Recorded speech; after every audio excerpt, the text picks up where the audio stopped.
ایک دائی کا اخلاقی رویہ کیسا ہونا چاہیے؟ آپ کے اسٹوڈنٹ اکثر بدتمیز ہوتے ہیں، بالکل میرے ساتھ بہت زیادہ بدتمیزی کرتے ہیں، میں بھگت رہا ہوں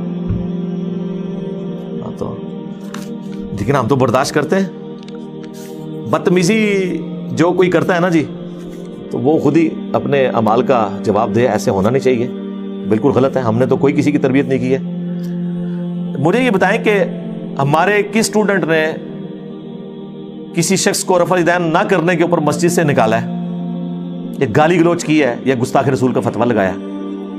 ہم تو وکٹم ہیں ابھی تک، ہم بھی اور ہمارے اسٹوڈنٹس بھی۔ ہاں، اگر کسی نے کوئی گفتگو کرتے ہوئے کوئی روڈ لینگویج یوز کر لی ہے تو سرکار اس کے اوپر میری ویڈیو ریکارڈ ہے، یہ آپ کی تربیت کی وجہ سے ہوا ہے۔ سرکار جب صدیوں سے آپ نے ہمارے بزرگوں کے جینز میں یہ چیز داخل کر دی تھی کہ اختلاف کرنے کا طریقہ یہ ہے کہ اگلے بندے کو اسلام سے باہر نکالنا ہے۔ اب جب وہ شخص کلمہ پڑھے گا تو حضرت عمر کی طرح بار بار پہ تلوار بھی نکالے گا نا۔ کبھی کسی اور صحابی نے کہا تھا یا رسول اللہ اجازت ہے میں اس کا گلا کاٹ دوں؟ بخاری مسلم میں درجنوں جگہ حضرت عمر ہی تلوار نکالتے تھے، اس وجہ سے کہ ان کی نیچر وہ تھی، کیونکہ نبی علیہ السلام کے بھی وہ جانی دشمن تھے اسلام لانے سے پہلے۔ وہ نبی علیہ السلام کی تربیت نہیں تھی، وہ پہلے سے چل رہی تھی، اور اس سے یہ بات پتہ چلی کہ نبی کی صحبت کر کے بھی کسی خاص حد تک ہی کو بندہ ایڈریس ہو سکتا ہے۔ حضرت عمر ابو بکر نہیں بن سکے، ان کا غصہ ادھر کا ادھر ہی رہا، اور وہ اتنا ادھر رہا کہ حضور کی وفات کے موقع پہ بھی تلوار نکالی ہوئی ہے۔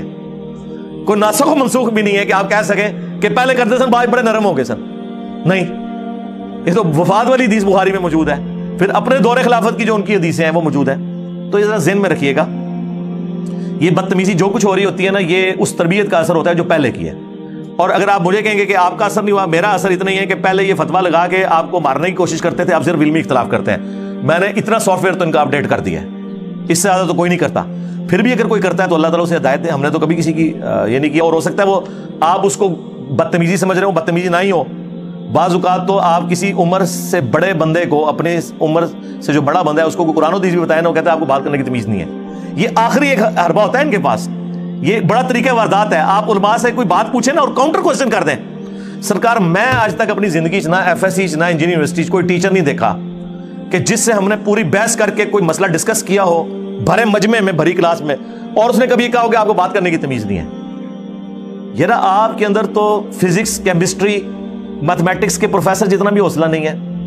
علماء سے آپ تھوڑی سی بحث کریں گے، سر یہ ایسے نہیں، ایسے لکھا ہوا ہے، فوراً ہی آپ کو علماء سے بات کرنے کی تمیز نہیں، اور ایک دو ڈشکرے جو ساتھ بیٹھے ہوتے ہیں وہ بھی میدان عمل میں اتر آتے ہیں حصہ ڈالنے کے لیے۔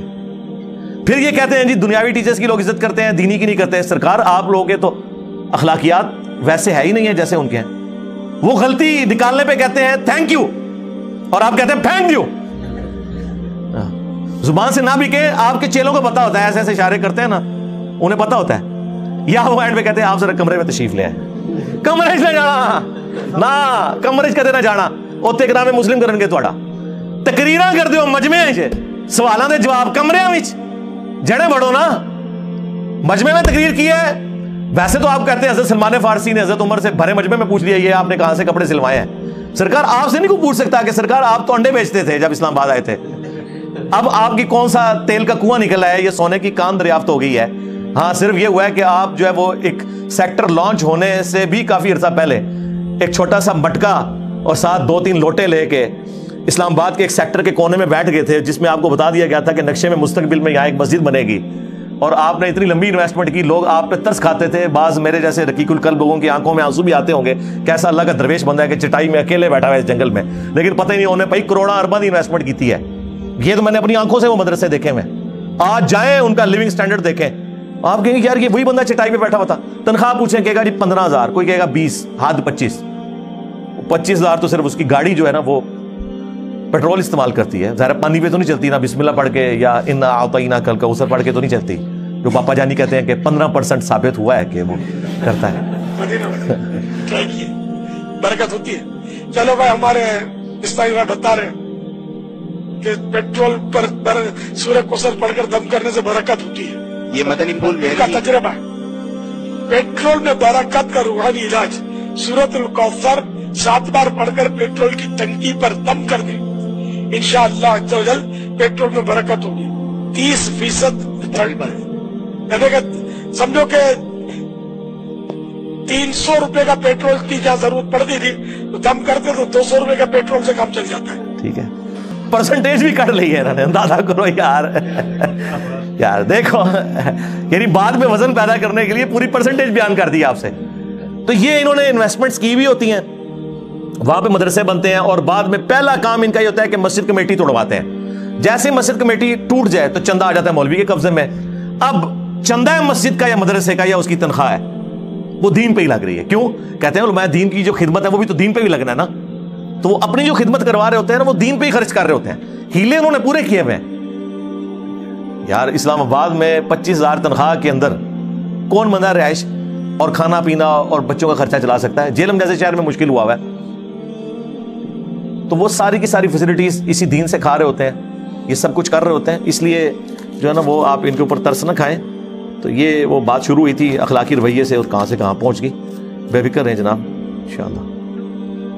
ساڑھا کوئی اسٹوڈنٹ تو چندہ اکٹھا کرتا نظر نہیں آئے گا, یہ میں تم دس دیا. عثمان بھائی کہتے ہیں ضرورت پائے گی تو تسی اتنی بار کیا کہ سامنے دینا بھی کسی نے کچھ نہیں. میں کہ این جی ہونا چاہیے. دیکھیں نا آپ اتنی ایک بات راسخ کریں کہ بڑے سے بڑا جرم ہو جائے لیکن وہ جرم کوئی نہ کرے. دیکھیں نبی علیہ السلام نے ایک ایسی بات تھی جو اپنے صحابہ میں کوٹ کوٹ کے بھر دی تھی کہ اس جرم سے بچ جانا, کہ دیکھنا میری طرف کوئی ایسی بات منسوب نہ کرنا جو میں نے نہیں فرمائی, ورنہ اپنا مقام جہنم میں دیکھ لو. یہ حدیث بخاری میں بھی ہے, مسلم میں بھی ہے, اور مسلم کی پہلی حدیث مولا علیہ السلام سے ہے, بخاری میں بھی موجود ہے. یہ حدیث کثرت سے صحابہ نے روایت کی ہے. حضرت ابو ہریرہ نے, ابن عباس نے, حضرت مغیرہ ابن شعبہ نے, انس ابن مالک نے, اور کئی صحابہ نے.